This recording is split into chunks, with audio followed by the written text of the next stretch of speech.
Hey, what is going on, everybody? Jim here. Just to let you know, Phil was recording with me today from a hotel room for some work travel. So we had a litany of disconnects and some early hiccups, but we got everything straightened out about 5 minutes into the episode. So bear with me at the beginning there. We're really proud of the episode, though. We put a lot of thought into it, and we hope you enjoy the show. So here we go. War. War never changes.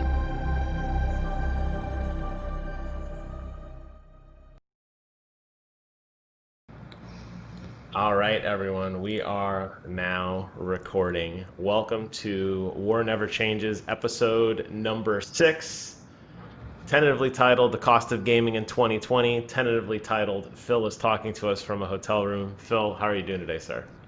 Tentatively titled "Some Men Just Want to Watch the World Burn." That's true. I'm doing very, very well, my friend. How are you? I cannot complain. It's been a very, very long week, and I'm ready for it to be over. We're going to do our It's best Wednesday. today to figure out a way to record this well. Ultimately, if there's any interruptions or hiccups, we understand that it's because Phil's on the hotel internet, and we're going to do the best we can. Isn't that right? Yeah, I'm traveling for work, so this is the best I can come up with. Yep, nope, I totally understand, and I'm not too worried about it at all. I think a lot of it is going to be fun anyway. So I thought what would be fun to start off this week would be with our discussion on what have you been playing, Phil? What have I been playing? So, I've pretty much fallen off pretty hard with the Farming Simulator 17.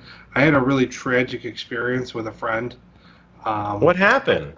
I invited one of my buddies to my farm, and I went through all this BS to get him there. And then as soon as I got there, he stole a tractor and drove off with it, and we got nothing accomplished. It was just an exercise in frustration. So I haven't played since then, and I've Did I actually just been pretty much exclusively playing Call of Duty and the Elder Scrolls Online. did I ruin it? You Is ruined that it, Jim. You ruined it. Oh, that sounds horrible. Now, in my defense, Phil, I didn't have any guidance on what I was doing. I tried to tell you what we should do, and you grabbed a tractor and ran away. So that's bullshit. You have a nice farm. I Did you had ever a get fish your farm. Did you ever get your tractor out of the lake? Or is it still in the lake? It's still in the lake. So you really have just totally rage quit at this point. You just said you're done and that's it, and you're not coming back. No, I'll go back to it eventually. It's hard to go from something as fast paced and addictive as Call of Duty Modern Warfare Online to driving a tractor. No, I totally agree with what you're saying, and I think that's a big part of why you have to have multiple games to play at different times because what ends up happening is you get in these modes where you're really focused on one thing and one game and you need a break. So you need a fast-paced game, you need a slow-paced game, you need a strategy-based game. That's why I'm always rotating what I play. That's why I was always when you told me about how you were so into Skyrim, I thought to myself, I was like, man, I feel like by now you would be burnt out on it. You know what I mean? But I understand what you're saying about, you know, I guess you get into it, but after a while, like, I got to do something else. Maybe I don't have a good attention span. Maybe you're much more focused than I am. Maybe I'm too animated. I'm fine to play Elder Scrolls Online anytime you want. I'm fine to play Call of Duty anytime you want. So, if all you've been playing this whole time, Call of Duty, that's what you're saying. Yeah, pretty much. But for whatever reason, and this is what I really need to understand, why did you not bring your console with you on travel? What was the philosophy there? Because I'm traveling so far and wide. I've been on the road since Monday, and I've already slept in 3 different hotels. And I didn't want to have to bring everything along, set it up, tear it down, set it up, tear it down. I didn't know what quality TVs would be in these places. I stay in Hilton's exclusively, but sometimes there's not like an actual Hilton. It's like a Comfort Inn or a Homewood Suites or something, and they've Oh got those yeah. little shitty TVs. So I just didn't think it'd be worth it, and I regret it immediately. I regretted it immediately because the first room I got into was like a nice studio suite, and it had a 55-inch flat screen that I could have Oh, played. dude, that's the holy grail of a hotel room. Most of the hotel rooms I've been to have these 20 to 22-inch TVs. You're lucky to get 720 on them. They're grayed out, they're blurry picture, they're nasty. So 55 inch, wow, look at you. You wasted it. 55-inch Samsung. Yeah, Ooh, when you wasted it. You wasted it on nothing. Oh man, I'm sorry. sorry. Well, it gives you, absence makes the heart grow fonder, and you will be able to now get back into this. When you come back home, Call of Duty will still be there waiting for you. 24/7 shipment will still be there waiting for you, right? Yeah, unless they get rid of it, or I don't know. Is this where we segue into like updates on what's going on? Because I really wanted to buy season 4 of Battle Pass, and I can't yet because I don't know. I guess Xbox all of a sudden gives a crap about things going on in the world. Well, yeah, I mean it's something I've seen across the board. There's been a significant amount of news delays, and I'm curious as to when that will open back up. I think season 4 was originally supposed to come out a couple days ago, and it's been delayed. The nice thing is we get more Shoot House and we get more, which you weren't a fan of Shoot House. I love Shoot House, but you get Shipment, which you're a fan of. I guess now we're gonna have to wait and see if it drops sooner than later. I know the content's ready. That's the thing. It's just they have to, activate it, but they've decided to hold off. So, and for me, grinding, I grinded so hard to get to level 100, and now I'm just kind of waiting. I don't really feel.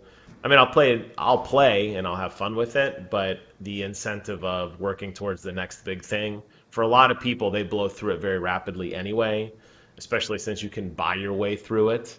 But even more so now with this big delay, it's going to be we're going to have to wait and see what happens.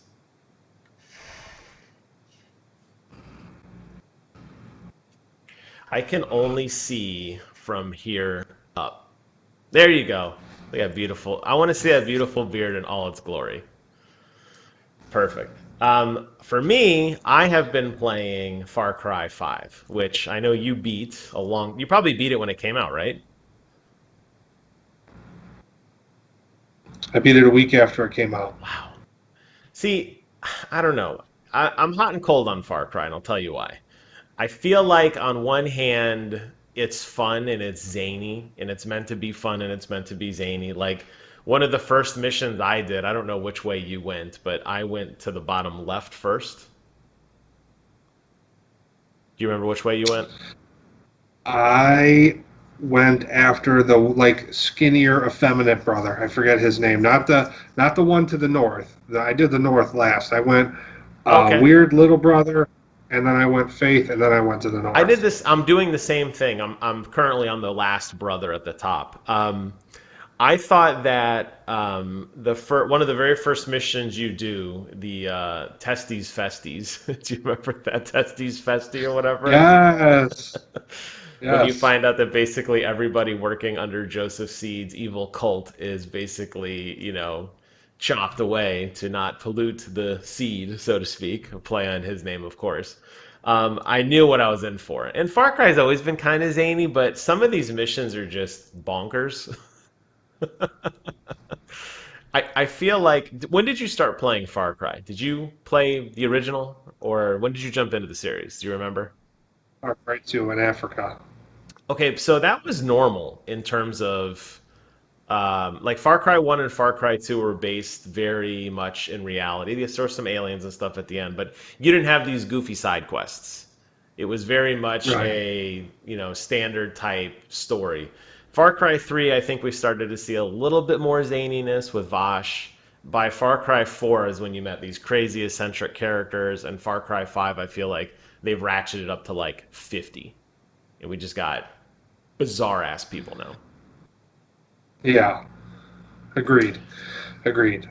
It's also a satire on our current American government and political situation. So it's kind of like I feel like I feel like the people who developed it are. You can kind of tell that they're like left. They're left centric, but it seemed like they kind of tried to poke fun at the left as well. It's just kind of a hodgepodge of nonsense. And then there's like Cheeseburgers the bear.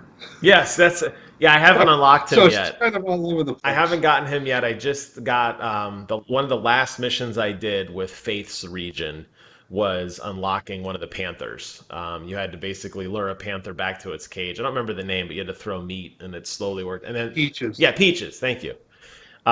Yeah, so I unlocked Peaches, but I don't use any of the followers because they annoy me. I just like to play by myself.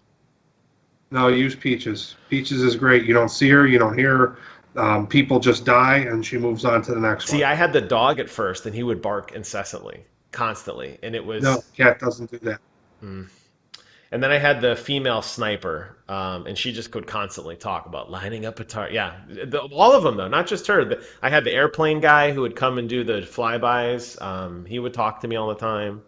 So I just feel like I'm a lone wolf. Give me my Desert Did, Eagle, and off I go. did you get Herc yet? Yeah, he's the pilot, right? That you call in for airstrikes, or no? No, Herc is the crazy. Herc is the crazy right wing. Well, Herc is the son of the crazy right wing politician who's like a weird monkey Buddhist guy, but he's obsessed with heavy artillery and he carries a rocket launcher with him. Oh no, I don't. I don't think I've gotten him. Okay, I have to go back. Herc's a tank, and he also ties into one of the DLC packs when you go to Mars. Oh, did you play all three of the DLCs? Yes, absolutely. Because there's always I've Like noticed. all three. I think that. Yeah. Go I ahead. was gonna say I've noticed even in Far Cry Primal, there's a character named like Hercus, and he's like a distant relative of Herc. He's like a dumb caveman, and he's like extreme. He's obsessed with fire. He's like really. He wants you to do a bunch of fire missions. Yep. Well, I think Far Cry is. I like it, but it's not a game. That goes back to what I was saying at the beginning. Like, it's not something I could sit and play for 20 hours straight. I play it. I did a couple missions, and I'm like, I need to go do something else. I still want to play a first person shooter, and the mechanics are phenomenal. It's a beautiful looking game, but it gets to be a little bizarre. Some of the missions are like, okay, I need to the fun is worn out. I'm sorry you feel that way. I had fun the entire time. Did you find you were constantly running out of ammunition? Constantly. No, but I'm accurate. So I used You have to remember, I played. Well, you don't have to remember this because you don't know because I never I told must you. remember. My primary game weapon is a sniper rifle. So I worked my way through most of that game with a sniper rifle, and then my backup weapon was like at that game's variant of the M4. Okay, I'm using a Vector, which is a very small rapid fire SMG.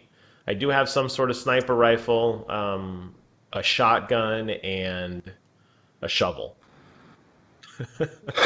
I don't know how to Well, that's why unequip you're burning it. ammo. I don't know how to. Yeah, the first vector flies through ammo like nothing you'd ever believe. Yeah, you got to get rid of that SMG and go full assault rifle, and you'll retain ammunition way more. I feel like Ubisoft has really perfected their open world design too. It seems like everything I do is always giving me a reward, whether it's a skin, some crazy follower, a loot cache. I feel like anything I do at the end, there's always like a light at the end of the tunnel. And I appreciate that. I Hmm. feel like a lot of these open world games, they don't have a good payoff. And I feel like Far Cry is one of those games that not that it matters in terms of the story, but I'm feeling rewarded that as like an incentive for me to keep going. I was intrigued by the story. I wanted to find out what was going to happen with the different brothers. Um, have you heard the song yet from the brother to the north? No, What is the last thing that happened to you in your interaction with him? I don't Did remember. you have the fever dream yet? No, not with him because I was in Faith's. You haven't started it. No, yeah, I just did the first mission. I went to a marina up in the north area and I recruited some woman and she had a special helicopter and that's as far as I got. Mhm. I can't even unlock Okay, yeah, reputation yet for this last area until I guess I got to finish that first. yeah. You're in for a treat. He was the most interesting of the characters.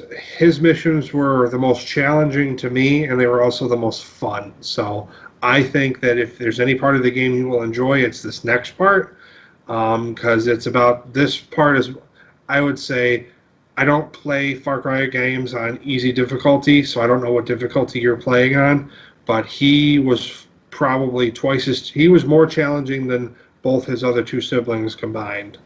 I just play it on whatever the normal mode. I didn't adjust the settings, so whatever they put it at, like intermediate or whatever. Um, Okay. yeah, getting through Faith's area wasn't challenging. It was just annoying because all the lucid, There. the trippy dreams were just too much. Yeah, very, very, very annoying. And she got bitchy. She was like all sweet in the beginning. At the end, she's like trying to bite your dick off. It's crazy. She was really good at what I really liked about her. It was a really subtle reveal, and it was really cool because, and I guess this is spoilers, but the game's old, so statute of limitations, at least on Faith. There's a part where she's like, she's very like goddess looking. She's wearing this wispy kind of like wedding dress looking thing, and she's always walking around barefoot and beautiful long flowing hair with sparkles and butterflies all around her. Nice titties. And then I don't I don't remember that. I'll have to go for, I don't that didn't pop I'm just out to making it me. up. I was just making it up. I haven't seen her character in I was months. gonna say like that doesn't like resonate, but okay. Um, and then at the end, when you're going through and you start blowing up her factory, right? But actually, right before you fight her, and you're blowing up her factory, you actually see what she really looks like. And she's got a big cut on her face, and she looks kind of methed out because she's been on this drug for so long. And it was a really cool moment that the game just kind of, if you weren't paying attention, you would have totally missed it. I thought that was a really neat effect. I like that. So it was cool. They did good on that game. For that reveal was really fun. So when they want to be serious and they want to lay down a good story, they can, but I feel like they are really just okay living in the bazaar. Speaking of bizarre, moving into the north, the words "only you" are about to become very significant. Okay, I'm excited. I You know, I will give when it. you remember that I just said that to you, I want you to text me when it snaps for I you. will. What really made me lean into or really think about Far Cry, and this is kind of what leads into our like topic essentially of the show, was I was sending you a polo of how gorgeous PC gaming looked because I'm running it on an ultra wide monitor and the field of view in Far Cry. I remember the original. Can I just mute you? How do I turn you off? Ultra wide. Hold on. How do I turn you off? Oh, there you go. Okay. It's just me now. Welcome to the show. Phil quit. No. And Far Cry, one of the big features of Far Cry, always, even back, the real reason the name came out was because of the incredible draw distance. When that game first came out, it was on a tropical island, and you could stand on the top of the mountain and you could look incredibly long distance. And it didn't have what they call the fog of war, so you could clearly see enemies at an incredible distance. That's where the name really came from. And I was really amazed by that, and I was texting you about how much I loved and how beautiful Far Cry 5 looks on PC. And then we got to talking about, once again, me not getting a Series X, you giving your typical elevator speech of, oh, no, no, you're getting it day one, whatever. And then you came up with, it's not a challenge, but you came up with hey, let's go off and let's spec things out. Yeah. So basically, what we've prepared or what we discussed is, let's say you were either a PC gamer for this last generation, or you were a PS4 or an Xbox One gamer, and you thought, okay, it's time for me to take the next step, and I'm either going to upgrade from my very simple like Alienware gaming PC rig, or I'm going to upgrade from my Xbox One or my PS4 to either the PS5 or the Xbox One X. So I kind of asked Jim, he has built computers in the past. He understands all the internal components, how to make them work. I wouldn't know everything to order, so I went and I figured out using BestBuy.com and GameStop.com as a resource um, how much it would cost to improve and make the next step in your console gaming career to upgrade to a better TV, a better HDMI cord, elite controller, better headset, and then the next generation console with taxes and TV mounting included. And Jim went and put together a very nice computer. So I don't know how to segue from here because I don't know what Jim's going to have us do first, but Jim, take it away. Okay. So for the TV, I believe what I picked was a Samsung 8 series, 4K, ultra high definition with HDR, the Samsung Crystal Clear Edition TV 2160p. And I picked it because that's got a host of, current generation or next generation kind of technology. It's HDR ready, true 4K gaming, and it was at a good price point. It wasn't outrageous. It's $500. I believe it's a 50. Is it a 55 inch that I picked? Yes, that's the one. Yeah, it was a 55 inch, which is still plenty huge. Yeah, 55 inch TV. And I just thought that was a good all around TV for the price point. $500 is more than fair for that television. The next thing that we have, did you want to say something? No, I was going to say, yeah, you picked that TV, and then to accompany it, you picked a pretty beefy HDMI cable. Yeah. So I went on BestBuy.com and I went into the Magnolia series, like the Magnolia area of the website, and they had the Cinnamon series HDMI cord. And I believe for the 5-footer that I chose, it was $99.99, if I'm not mistaken. Or did I choose the shorter $75 one? You gave me a $75 price, but it would be either way. It's the fact that you're buying a fancy connector because the one they give you out of the box is not the high quality. Right, it's trash. Okay. The next thing, obviously, would either be the PS5 or the Xbox Series X, and because we don't know what those, we don't know if they're going to come out in multiple iterations. We don't know if there's going to be like an entry level one and then a good one like the iPhone and then the iPhone Series S or whatever, however they break that down, Xbox One X type deal. So we just figure they're going to release the unit that they've been talking about with the 12 teraflops and all that for the Xbox Series X, and then the PS5. I figured that those would be somewhere between the $500 to $600 mark, so we went right in the middle at $550 figured in for that. So far we have $500 for a TV, yep. We have $75 for an HDMI cord, $550 for a next generation console. And the next thing I picked out was an Elite controller. I'm an Xbox gamer, so primarily, although I do own a PS4, I don't use it all that much. So I opted to go for the Xbox Elite controller, which was $180, and then I went for the gaming headset that I currently own and use, which is the SteelSeries Arctis 9X, and those retail for $200. Yep. The Elite controller is $180. So all in, including a TV mount and delivery and taxes, we were looking at about $1,908 for everything that we would need for my console setup to take the next step. That is true. Okay, now what I did was I did the PC variant. So let me switch over to that. Give me a second here. All right, so you just saw Phil's variant, and now I'm going to talk a little bit about mine. Phil, I sent you the screenshot of it the other day, so you got a chance to see it and look at it. The thing you're going to notice right away, I blew the budget. Which is okay, right? I mean, it's close. You're shaking your head no. What do you think?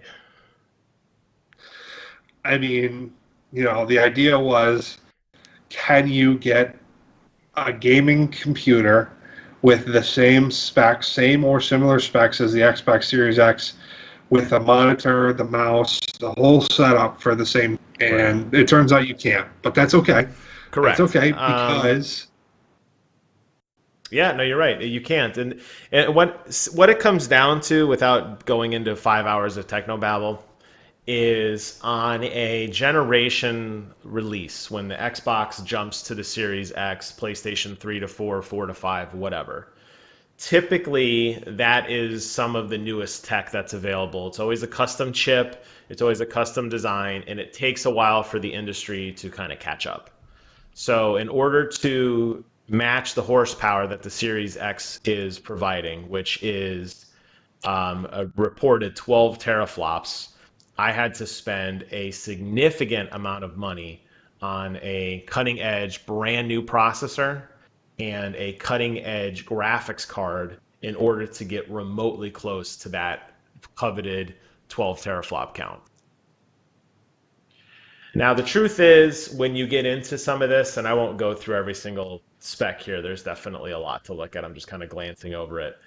The truth is, there are consoles right now that are significant, or I should say, there are custom PC builds right now that are significantly cheaper in quality in terms of like teraflops that actually still perform better than the Xbox One X does.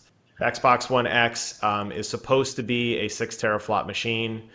Some of the computers, it's kind of hard to measure what a teraflop is because it's a performance metric of how fast it calculates something, but there's more into graphics than that. There are computer builds for $500 that you could buy, minus the keyboard, mouse, and monitor, that would give you better performance on current Xbox One X games than the Xbox One X does. Red Dead Redemption at 60 frames a second, 90 frames a second, Red Dead at 4K, what list goes on and on. There's a lot of different ways to do it. But in terms of pure numbers, absolutely, it's very difficult to make that work. So, and the other side of that is, are you willing to pay that little bit extra? Because it wasn't like an extravagant price difference. My budget was $1,908, and yours was just shy of $2,200. So, for that few extra $100, do you want to have a top of the line gaming PC that's going to be relevant and not become obsolete within a generation? That computer will last you a long time, and then you also have the added functionality of having this really high-end computer that you could do other things with. You could potentially use this computer to make money, do your work, whatever. So is it worth it to you to spend a couple extra $100 to upgrade, or would you go the console route? Let us know in the comments. Yeah, I'd be curious because it's definitely one of those things where there's no right answer. And, in a perfect world, everybody would have everything. I know you're rolling your eyes because you're a console guy. There's a lot of people who are shy still to this day, and I don't know why. There's still a lot of people who are shy to computer building. Whether you're picking one up off the shelf and bringing it home, like one that's already been assembled from a zillion different websites, respectable websites like Dell, a household name for sure, they make gaming computers. Or, on the extreme side, something I did where I went out and I bought every single component and then basically had a build party where I just had a bunch of people over and we just laid all the parts out on the table and we just started kind of slowly assembling it. Either way you want to go. PC gaming is not as scary as people make it out to be.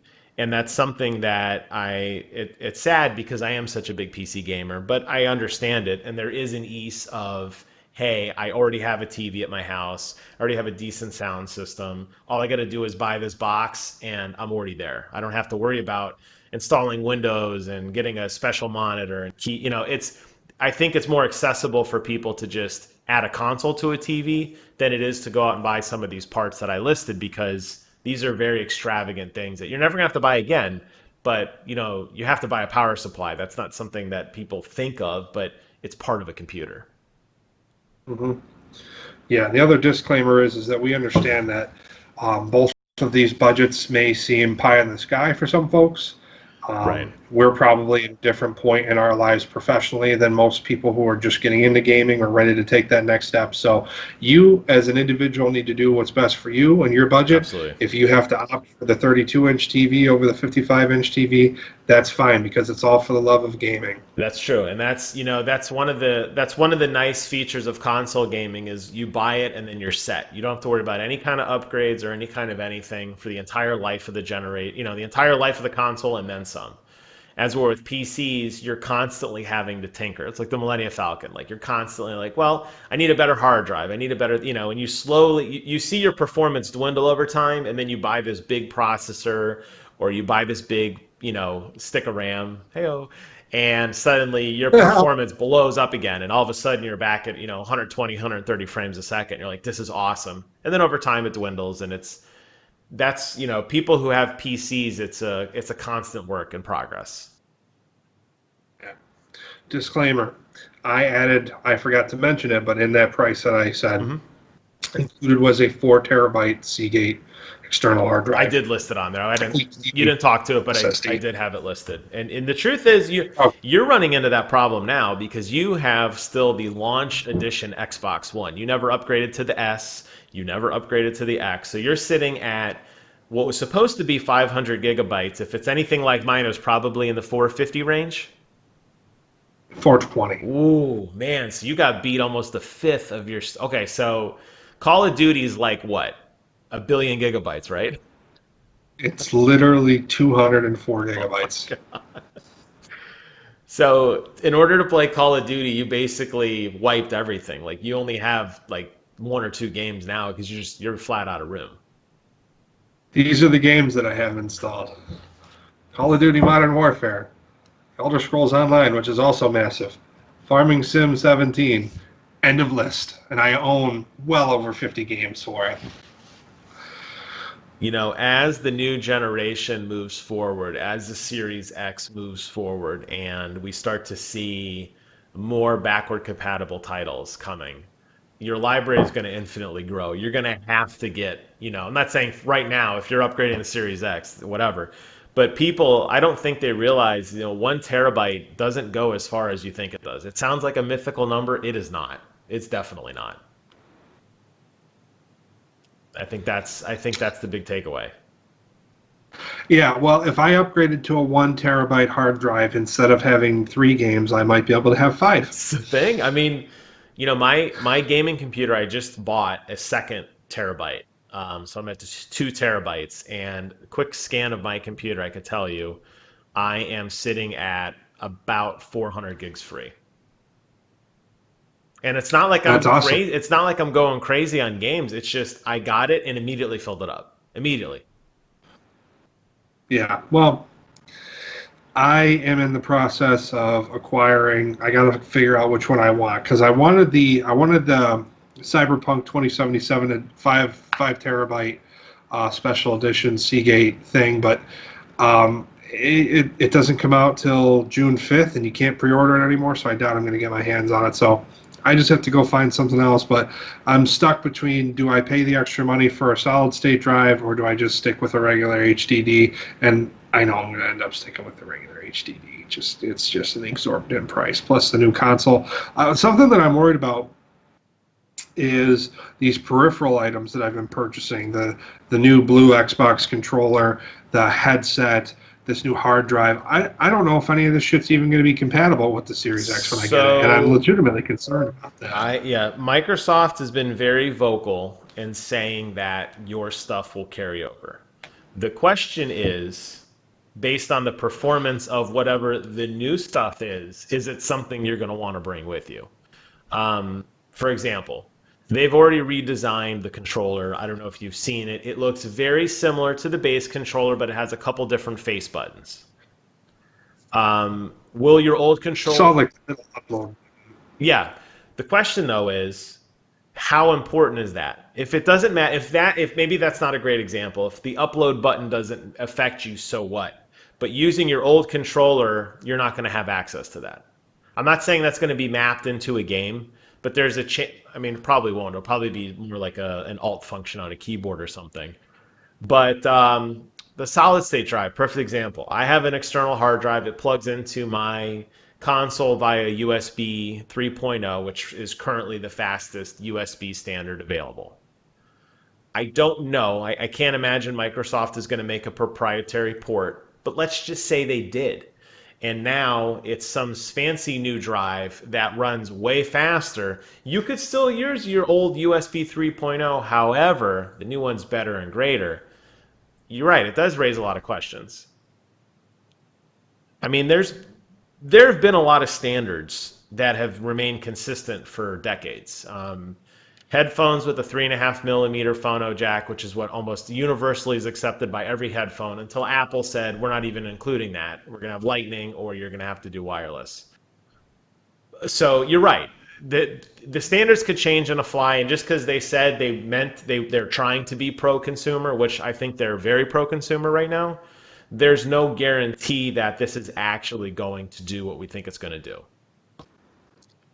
And I know what you're saying, and I agree with you. Yeah, because I've invested several $100s recently in peripherals, and we've got just a few short months, unless there's more riots, and Xbox feels like the right thing to do is to continue to delay our joy. We were just a couple months away from the launch of the Series X, so that was my only concern with that. Do we want to touch on the PS5 thing, or do we want to touch on any of the riot stuff, or Sure. I mean, I don't really know what left. I don't know what I can do as just a gamer in all of this. It's just frustrating to me to see everything being delayed. I understand why. I'm not a fan of it. I understand it. But I'll say that, 2020 has been a tough year. I think, looking back at the end of 2019, I go back really to even the conclusion of E3. I remember walking down the stairs at the end of E3 2019, had a great time, even though E3 was it wasn't as exciting as it was the year before. I remember walking down, I had all my loot, had my big E3 hat on, a big backpack full of stuff, and I was like, "Hey, E3," shooting off fireworks, dancing. You walk down the stairs, and on the poster, they didn't post it until I think noon of the last day. So Thursday at noon, they would hang up these posters, these glass posters on the door. I'm sorry, not glass posters, posters on the glass door, and it would say, "See you next year," and it would tell you the date, the time, and the venue. So it said, "See you in 2020, Los Angeles E3, June." I don't remember the date anymore, June 6th or something. And how excited we were, and like, yes, yes, this is exciting. And to think where we are now versus where we were a year ago, and to see that, PlayStation's still dragging their feet on the renew. Yes, PlayStation's still dragging their feet on any news at all. Microsoft's first parties, in my opinion, struggling a little bit. Nintendo Direct, MIA.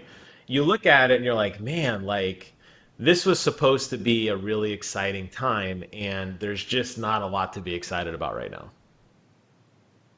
Yeah, I just I understand the sentiment behind what they're doing, Yeah. but to me, it just comes off as cheap and meaningless virtue signaling because, they're talking, and when I say they, we're talking the big three. All three of them put out something that says, it was Blackout Tuesday yesterday, Tuesday, June 2nd, 2020.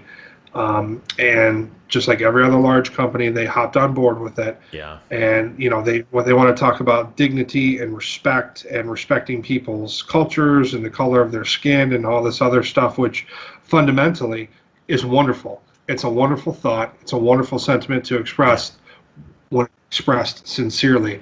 But we all know, and this could be to our detriment. So if you feel like editing this next part out in post, you feel free to do whatever you want. But we all know that the Nintendo Switch, the Xbox One, the Xbox One S, and the Xbox One X, and the PS4 and the PS4 Pro were all manufactured at the Foxconn manufacturing facility in China, where there are no labor standards. Mm-hmm.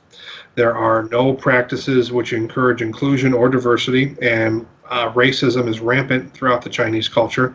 There are no child labor laws, and it's still legal to kill people just for the fact that they are openly homosexual.